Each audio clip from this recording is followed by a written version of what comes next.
আসসালামু আলাইকুম। আমি মোহাম্মদ মারুফ হোসেন, অধ্যয়ন করছি তৃতীয় বর্ষ Islamic history and culture, Dhaka বিশ্ববিদ্যালয়। আজকে আমি আপনাদেরকে একটি মডেল কোয়েশনের right form of verb solve করে দেখাবো। Right form of verb solve করতে হলে আমাদেরকে কিছু ওয়ের মধ্যে দিয়ে যেতে হবে, যার মাধ্যমে আমরা ওই প্যাসেজটা খুবই ইজিলি সলভ করতে পারি। তো প্রথমে আমাদেরকে যেটা করতে হবে সেটা হচ্ছে, আমরা যে প্যাসেজের রাইট ফর্ম অফ ভার্ব করব সেই প্যাসেজটা সম্পূর্ণ সুন্দরভাবে পড়ব, কারণ এর মাধ্যমে আমরা বুঝতে পারবো যে প্যাসেজটা কোন টেন্সের আদলে করা, সেটা প্রেজেন্ট টেন্স নাকি ফিউচার নাকি পাস্ট। তারপর যেটা করতে হবে, আমাদের সম্পূর্ণ প্যাসেজের একটা বাংলা আইডিয়া নিতে হবে, একটা বাংলা মিনিং বোঝার চেষ্টা করতে হবে। যদি আমরা বাংলা বুঝতে পারি তাহলে আমরা রাইট ফর্ম অফ ভার্ব অনেক ইজিলি করতে পারবো। এরপরে যেটা করতে হবে সেটা হচ্ছে, আমরা যে সেন্টেন্সের রাইট ফর্ম অফ ভার্ব করব সেই সেন্টেন্সটা খুব ভালোভাবে ফোকাস করব এবং সেটার মধ্যে কোনো ক্লু আছে কিনা যেটার মাধ্যমে আমরা বুঝতে পারি যে এটা কোন টেন্সের আদলে হবে। তারপরে আবার কোন ভয়েস টেন্স হইতে পারে, আবার হইতে পারে কোনো একটা নির্দিষ্ট সেন্টেন্সের আদলে। তো কাজেই বাকি কথাগুলো আমরা যখন সলভ করব তখন আমরা আস্তে আস্তে আরও ইজিলি জানতে পারবো। তো চলুন শুরু করা যাক। তো আমরা প্রথমেই পুরো প্যাসেজটা পড়ে নেই। We made a flower garden in front of our school. We dash a piece of land which dash by the principal himself. The tools needed for making garden dash and the students started working with the tools. The land dash and the big piece of earth dash into small pieces. The racks dash to collect all the waste.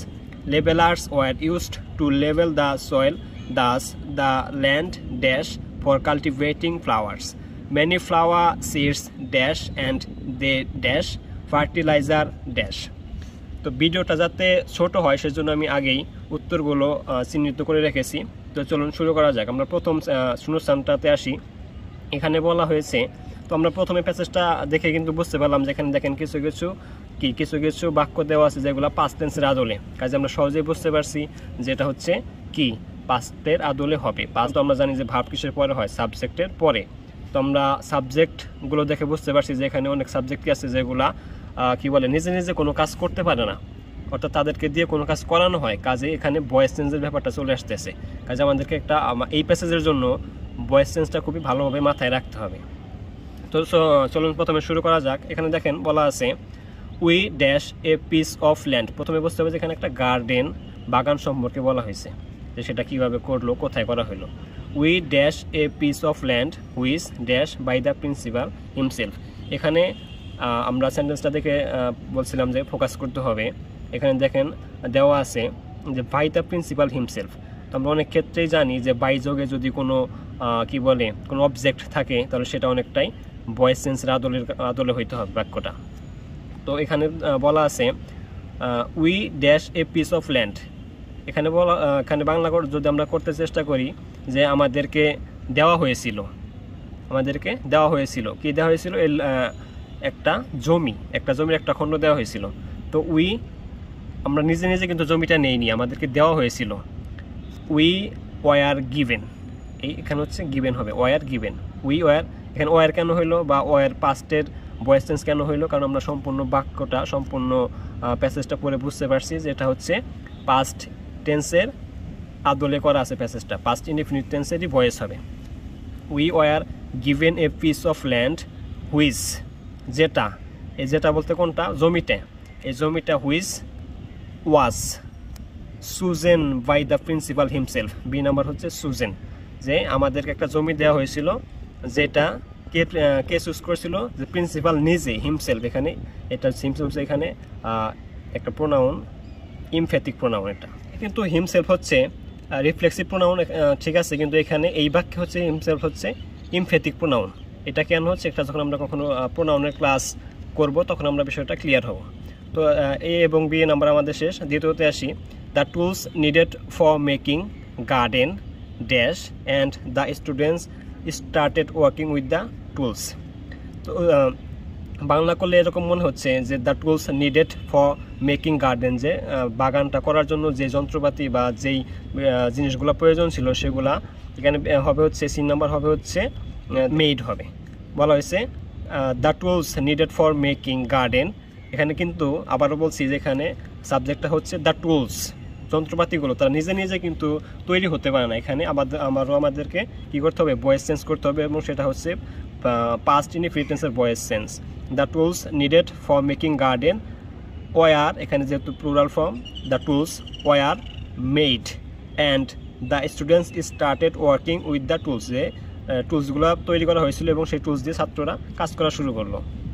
তারপর D number আসি আমরা, the land dash and the big piece of earth dash into small pieces. D নাম্বারে হবে হচ্ছে the land was dug. এখানে যে আবার একই কথা, যে জমিতে কী করা হয়েছিল, একটু খনন করা হয়েছিল, একটু কাটা হয়েছিল, এরকম কিছু। দ্য ল্যান্ড এখানে নিজে নিজে কাজটা করতে হবে না, এই জন্য এটাও ভয়েস চেঞ্জ হবে, পাস্ট ইনডিফিনিট টেন্সের voice. The land was dug, dig dug, এখানে ডাক হবে। The land was dug and the big piece of earth, এবং মাটির বড় টুকরাগুলা কী করা হয়েছিল, the big piece of earth dash into small pieces was কী হবে, ব্রোকেন হবে। এখানে আবারও একইভাবে পাস্ট ইনডিফিনিট টেন্সের ভয়েস হবে, যে the big piece of earth was broken into small pieces.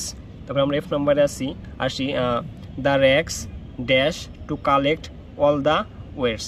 ড্যাক্স মানে হচ্ছে তাক বা কোনো কিছু বহন করার যে একটা বাক্স বা তাক জাতীয় কিছু, সেটা। The rakes dash to collect all the weeds, weeds মানে হচ্ছে আগাছা। তো আগাছাগুলা সংগ্রহ করার জন্য কি ব্যবহার করা হয়েছিল, র্যাক্স, তাক ব্যবহার করা হয়েছিল। এখানে হবে হচ্ছে দ্য র্যাক্স, যেহেতু প্লুরাল আছে, ওয়ার ইউজড, সরি এখানে হবে হচ্ছে হ্যাঁ, the rakes were used to collect all the weeds. তারপর হচ্ছে লেবেলার্স ওয়ার ইউজড টু লেবেল the soil. Thus the land, মানে এইভাবে কি হলো, যে এইভাবে thus the land dash for cultivating flowers, এইভাবে কি বলে, ওই জমিতে ফুল চাষের জন্য তৈরি হয়ে গেল। তাহলে কি হবে, জমি তো নিজে নিজে তৈরি হয় নাই, তৈরি করা হয়েছে কারো দ্বারা, এর জন্য এটাও একই কাহিনী, কি হবে, ভয়েস চেঞ্জ করতে হবে। Thus the land was prepared. G number হবে হচ্ছে was prepared. Thus the land was prepared for cultivating flowers. ওইটা হচ্ছে many flower seeds dash and they dash. এখানে কি, এখানে আমরা যদি উপরের, কিন্তু অনেক সময় দেখা যাবে যে উপরের যে কি বলে বক্সের ভিতরগুলো যে কি বলে ওয়ার্ডগুলো দেওয়া আছে, যে ভার্বগুলো দেওয়া থাকবে, সেগুলো দেখেও কিন্তু আমরা বুঝতে পারবো যে এখানে কোনটা হইতে পারে, এখানে কোনটা হইতে পারে। কাজে ওগুলো কিন্তু আগে সম্পূর্ণ পড়ে নিতে হবে। কাজে আমরা এখানে বুঝতে পারছি যে দ্য ফ্লাওয়ার সিডস মানে ফুলের বীজগুলা আনা হয়েছিল এবং রোপণ করা হয়েছিল। তাহলে দ্য ম্যানি ফ্লাওয়ার সিডস,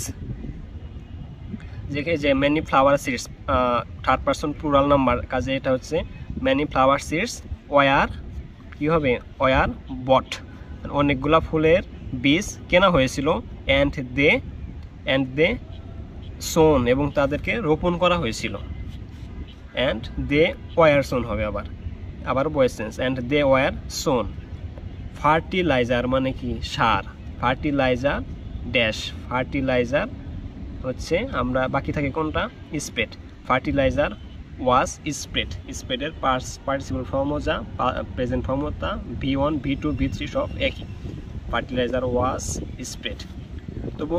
তো এইভাবে যদি আমরা রাইট ফর্ম অফ ভার্ব করার চেষ্টা করি, এবং আমরা দেখবো যে পুরো গ্রামারের নিয়মগুলাই চলে আসতেছে আমাদের যখন রাইট ফর্ম ভার্ব করতে যাব।